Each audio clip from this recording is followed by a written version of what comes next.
Professor سعید مجتبیٰ سعیدی صاحب حافظہ اللہ سے ہمارے آج کے مہمان خصوصی پنجاب ضلع بکھر سے ہمارے پاس تشریف لائے. ہم شیخ محترم کے شکر گزار ہیں. پروگرام میں اہلاً و سہلاً و مرحبا کہتے ہیں. تقریب بخاری کی مناسبت سے آپ ہمیں نصیحت فرمائیں.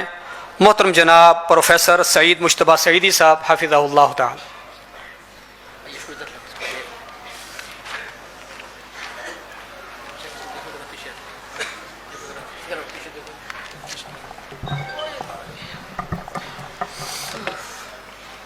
السلام علیکم ورحمۃ اللہ وبرکاتہ. الحمد للہ وحدہ والصلاة والسلام علی من لا نبی بعدہ. اعوذ باللہ من الشیطان الرجیم. بسم اللہ الرحمن الرحیم. وفوق کل ذی علم علیم.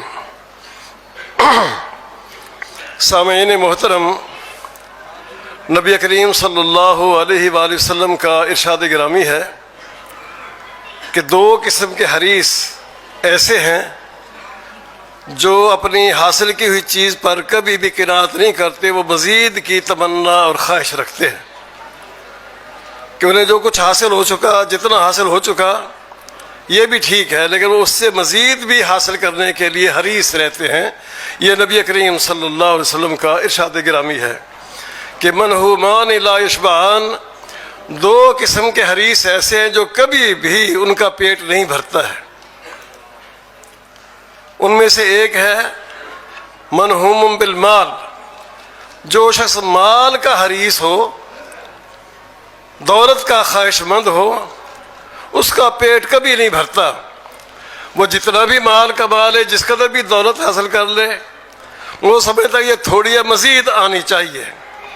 اور میرا خیال اس کا تجربہ تو ہر آدمی کو ہی ہے، ہر شخص کو اس کا تجربہ ہے کہ الحمدللہ ہمارے پاس سب کے کچھ نہ کچھ تو ہے نا مال، لیکن ہر ایک کی خواہش یہ ہے کہ اگر میرے پاس 1 لاکھ ہے تو 2 لاکھ اور ہونے چاہیے، 2 لاکھ ہے تو 4 لاکھ اور آ جائے میرے پاس.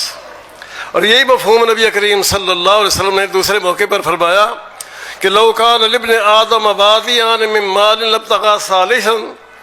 اگر انسان کے پاس مال و دولت کی بھری ہوئی 2 وادیاں ہوں بڑی بڑی، وہ پھر بھی اس کا پیٹ نہیں بھرتا، اس کا جی چاہتا ہے 1 وادی اور بھی ہونی چاہیے. منہومان لا یشبعان. مال و دولت کا حریص، اس کا پیٹ کبھی نہیں بھرتا ہے. اور دوسرا ہے منہوم بالعلم. علم کا حریص اور علم کا خواہش مند. وہ جتنا بھی علم حاصل کر لے، جتنا بھی علم اس کے پاس ہو، وہ پھر بھی یہی سمجھتا ہے کہ میرے پاس علم تھوڑا ہے، مزید ہونا چاہیے.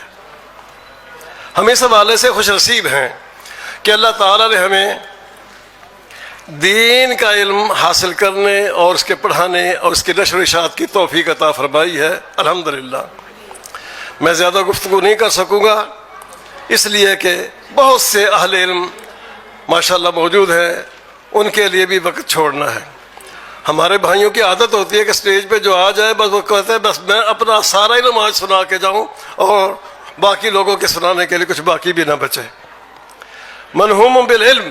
جو آدمی علم کا خواہش مند ہو، اس کا پیٹ بھی کبھی نہیں بھرتا، جی چاہتا ہے کہ مزید علم حاصل ہو. اللہ اکبر.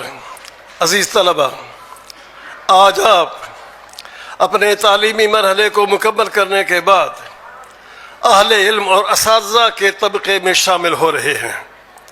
اس موقع پر ہم آپ کو، میں اپنی طرف سے بھی، ادارے کی طرف سے بھی اور مہمانان کی طرف سے بھی خراج تحسین اور ہدیہ تبریک پیش کرتا ہوں.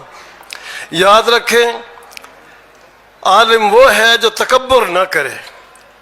عالم میں تکبر نہیں ہونا چاہیے، عاجزی اور انکساری ہو، اور اپنے علم پر یہ اکتفا نہ کرے میں نے بہت پڑھ لیا، میں 8 سال پڑھتا رہا ہوں، آج مجھے کاغذ کا ایک ٹکڑا سند کی صورت مل گیا، بس میں نے پڑھ لیا، آج کے بعد جب میں جو کچھ ارشاد فرما دوں وہ مسترد ہے. یہ بات نہیں. یہ سمجھنا چاہیے کہ اب میں علم کی راہ پر جانے لگا ہوں، 8 سال میں تو آپ نے صرف کتابیں کھولنا سیکھا ہے، کتاب کیسے کھولی جائے گی، کیسے پڑھی جائے گی، کتاب کو کیسے سمجھا جائے گا۔ اس کے بعد اب آپ کی عملی زندگی شروع ہو رہی ہے۔ اپنے آپ کو مفتی نہ سمجھیں، اپنے آپ کو مدرس نہ سمجھیں، اپنے آپ کو عالم نہ سمجھیں، یوں سمجھیں کہ آج میں حقیقت میں طالب علم کی سیڑھی پر قدم رکھ رہا ہوں۔ جس نے یہ سمجھ لیا کہ میں نے بہت پڑھ لیا ہے، مزید پڑھنے کی ضرورت نہیں، اس دن سے اس کا زوال شروع ہو جاتا ہے۔ جس دن یہ آ گیا ذہن میں میں نے بہت پڑھ لیا، مزید پڑھنے کی ضرورت نہیں، اس دن اس کا زوال شروع ہو جاتا ہے، پھر علم میں ترقی نہیں ہو سکتی ہے۔ اللہ نے قرآن میں فرمایا وَفَوْقَ كُلِّ ذِي عِلْمٍ عَلِيمٍ، ہر علم والے سے بڑھ کر بھی بہت سے لوگ علم والے ہوتے ہیں۔ اللہ اکبر۔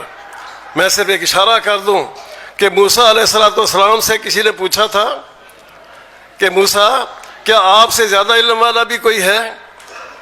تو حضرت موسیٰ نے یہ سمجھتے ہوئے کہ میں اللہ کا نبی ہوں، اللہ نے مجھے بہت علم عطا فرمایا ہے، جوش میں کہہ دیا کہ مجھ سے زیادہ علم والا کوئی نہیں ہے۔ واقعہ بڑا لمبا ہے اور دلچسپ ہے، لیکن یہ موقع نہیں اس کی تفصیل بیان کرنے کا۔ انشاءاللہ آپ بہت سے لوگ پڑھ چکے ہیں، سن بھی چکے ہوں گے۔ موسیٰ علیہ السلام نے فرمایا کہ مجھ سے زیادہ علم والا کوئی نہیں، میں اللہ کا نبی ہوں۔ اللہ تعالیٰ کو یہ بات پسند نہ آئی۔ اللہ نے فرمایا کہ اچھا موسیٰ، ابھی آپ کو پتہ چل جائے گا کہ آپ سے زیادہ علم والی بھی کوئی ہستی ہے۔ چنانچہ پھر سفر کرایا گیا، لمبا سفر ہوا، آخر کار حضرت خضر سے ملاقات کرائی گئی اور کچھ واقعات ایسے پیش آئے، حضرت خضر نے وہ عمل کیا۔ موسیٰ علیہ السلام ہر کام پر اعتراض کرتے رہے، خضر یہ کیا کر رہے ہو، خضر تم یہ کیا کر رہے ہو، خضر یہ کیا کر رہے ہو۔ ان کا جب سفر شروع ہوا تھا، کشتی میں سوار ہوئے تھے، کشتی کے کنارے پر ایک چڑیا آ کر بیٹھی۔ چڑیا نے دریا تھا یا سمندر تھا، اس میں چونچ ڈال کر تھوڑا سا پانی پیا۔ کتنا پانی، چڑیا کی چونچ میں کتنا پانی آ سکتا ہے؟ 1 قطرہ، 2 قطرے، میرے خیال 3 قطرے تو شاید ہی آتے ہوں۔